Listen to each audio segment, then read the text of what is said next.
Damar Dabney is trying to heal, but he says it's going to be a long road to recovery. He says that he doesn't know who the shooters are, but to him, they look like teenagers. I'm very thankful for my life. Damar Dabney is trying to manage the stinging pain in his jaw as best he can after a group of teens or young adults shot up the SUV he was in, leaving fragments of bullets lodged in his cheek and his vehicle riddled with bullet holes.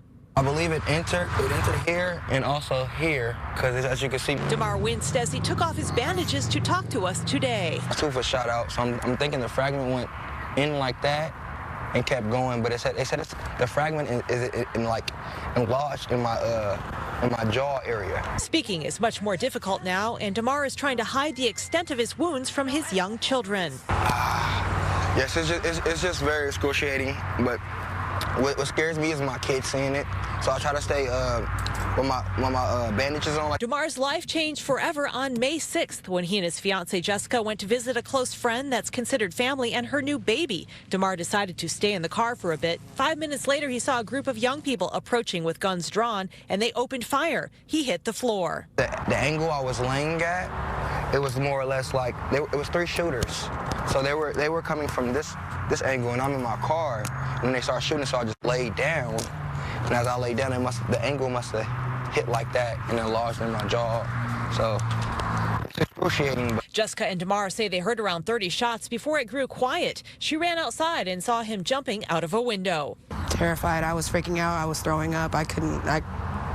My kids were supposed to be with us. The couple were shocked at the age of the shooters and the fact that it was so random. I know it had nothing to do with me, but the simple fact of there's so much violence going on in the community right now, all we can do to make a change is try to help each other and stop the violence, because I could have literally been taken away from my kids over something I had nothing to do with. The 2 parents have decided to shield their kids from the truth, telling them that he took a spill rather than to traumatize them. Because I don't want them to see like, oh, golly, Dad, what happened? And I hate lying to my kids, but I had to lie. You don't want to tell them about this right now, so it's like, yeah, Daddy fell hard. Jessica has started a GoFundMe online fundraiser for medical expenses and to get a new vehicle, as the family is now without transportation. Damar has also lost his income temporarily, as he was working 2 part-time jobs as a security officer and with Instacart. So it's just excruciating pain, but it's trying to bear through it for the kids, you know?